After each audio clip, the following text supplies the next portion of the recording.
So this is going to be one of those videos where I do a video before work because, before I go off to work. So, yeah, knowing my luck, something like the next trailer for Spider-Man No Way Home will drop and I'll be late to the party as per goddamn usual. But I figured, get a video out, to start everyone's day. Figured that'd be nice.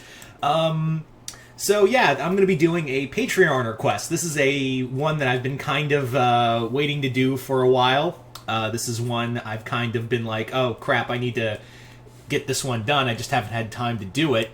And this, as you can see right here, is a Sailor Moon Dark Knight's Metal Patreon request. So this comes from, hope I pronounced this name right, Lamanta Benson, who asked me to do a Dark Knight's Metal story, but with Sailor Moon. Now, I thought it'd be kind of interesting to kind of take it in a different route than the usual, well, I wouldn't say different route. It's kind of like a version of They basically asked me to do like a version of Dark Knight's Metal, but with Sailor Moon. So that's kind of what we're doing right here. So, let's get right into it with this story. So this story would basically start out with the Sailor Guardians. Basically, the middle of Japan is just split open with a fucking mountain in the center of Tokyo. Just a freaking mountain just shows up in the center of town, and the center of the city. And the Sailor Guardians arrive to figure out what it is. Now, inside this mountain is a gallery of all these other continuities of Sailor Moon, like obviously the English dub, the American version that was supposed to happen, the live-action version that happened in Japan, the stage play. Like, all of these different continuities of Sailor Moon are all located within the confines of this mountain, its gallery. And the person, overseeing it is a version of Usagi that was basically calling herself the Caretaker. And the Caretaker was more or less... She basically tells them that, look, some really bad shit is about to happen. Some really bad shit is about to happen because something happened that I can't stop. The dark there's a multiverse. You guys have probably heard about the multiverse theory.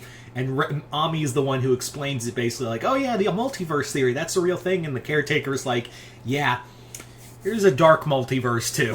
So the Caretaker tells them about this dark multiverse and more or less how it's breaking through into this multiverse. And it's a shadow. It's basically a shadow of this multiverse. Obviously, again, going kind of like that, but basically what they need is a power source. They need a gateway to get in.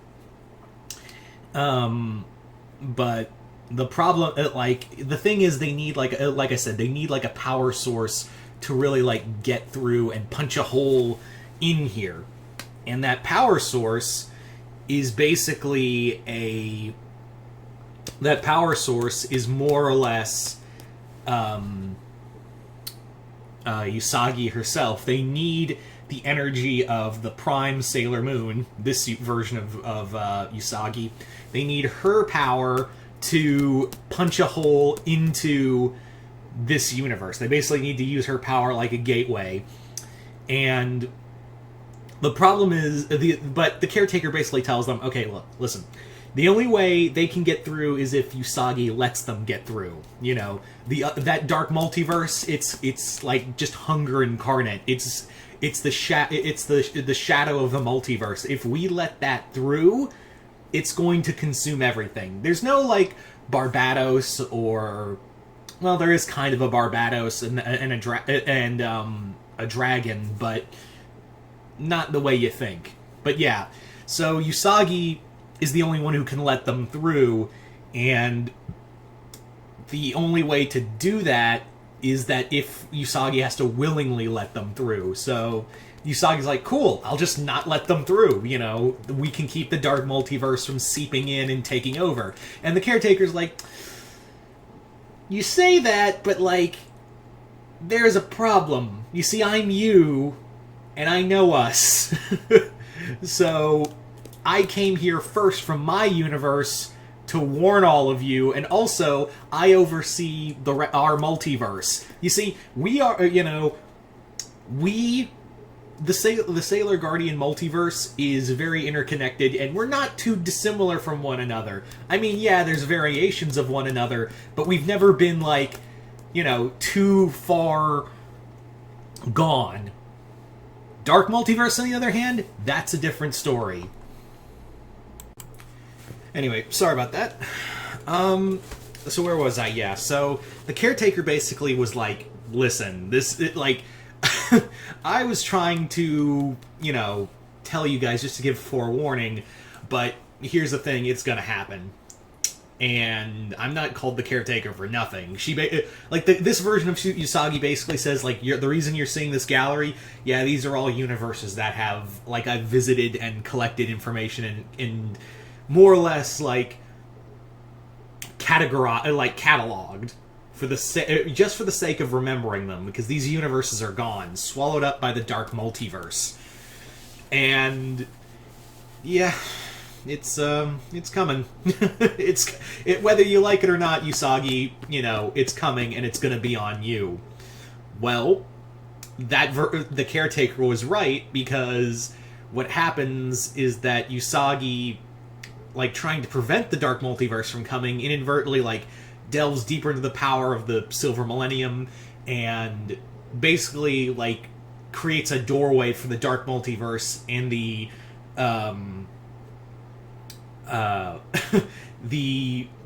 dark multiverse guardians to step through. And let me run through them real quick. So first off, we have the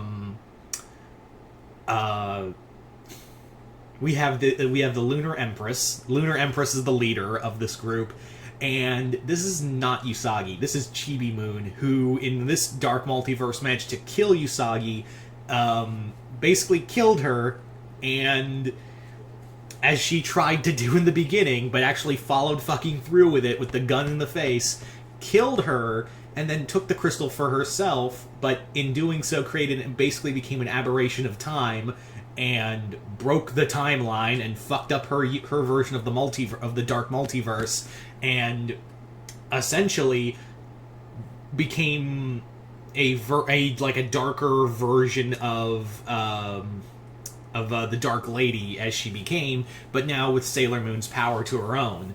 Following that, we have the Juggernaut, who is the Juggernaut in here is a version of Sailor Jupiter who basically was empowered by really overworked her power and became more obsessed with getting stronger. This version of Jupiter was a total bully and was obsessed with always getting stronger, and eventually began to just take in so much power from other, she learned how to consume power from other monsters, and basically became this just hulking giant of a monster that was just unstoppable, and actually ate the other Sailor Scouts.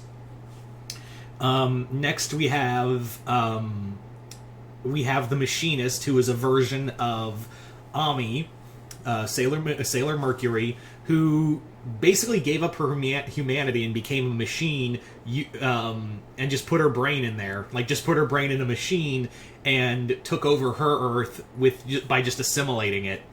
Following that, we have the Burning. The Burning is a version of Sailor Mars that was just so obsessed with trying to stop the future that she actually it drove her crazy, and the only way we can stop the future is all by dying. So she kills the other Sailor Scouts and Sailor Guardians, and then tries to kill herself by lighting on fire, but her power won't let her die. Told you this is a little fucked up. I'm going all in on the Dark Knight stuff. So then the version of Sailor Venus is a version of this one is called the Vein, And the Vane is basically a version of Sailor Venus, who originally was Sailor V, but never like wanted to join the rest of the Sailor Scouts and was believed that they were taking all of her publicity. So she killed all the other ones and because she was so crazy, the idea of like getting old and like being forgotten, like she thought Sailor Moon was like honing in on her territory, so she basically cut off Usagi's face and now wears it. What? This is Dark Knights. I'm going all in. So the Dark Sailor Scouts arrive, and they're being led by Nemesis. Now, Nemesis is basically our version of Barbados here, and Nemesis is basically our Barbados, and is evil Usagi. Like, that's evil, that's anti-Usagi, and Nemesis is actually the goddess of the moon in Greek mythology, so there you go. Learn something new every day. So Nemesis is was basically charged originally to destroy these dark multiverses, because it's like, yeah, they're wrong, they're not right. But instead Nemesis collected them and basically wanted to purge the entire multiverse in darkness. So the Sailor Scouts have to fight these versions of themselves that are all twisted and gnarled and just all around just horrendous monsters. Until finally Sailor Moon, along with the rest of the Sailor Scouts, managed to defeat them and push them back into the dark multiverse. It's not like, oh, we defeat Nemesis. It's more like, no, we have to like put the genie back in the bottle, because that's all we can do. And the sad part is that by the end of it, they're just like, they're still out there. Like, they're still in the dark multiverse, and they'll try to find a way back. Like, that's what everyone's afraid of. So there you go, guys. That is pretty much my Sailor Moon Dark Knight's Metal story. I want to thank Lamanta for saying that name correctly. I apologize if I haven't. For sending me this Patreon request. And if you want a Patreon request of your own, just hit the link below to my Patreon and send me just hit the 4th tier and then send me your request, and I will get it out as soon as possible. But other than that, I'm Mr. Multiverse. I'll see you next time in the Multiverse.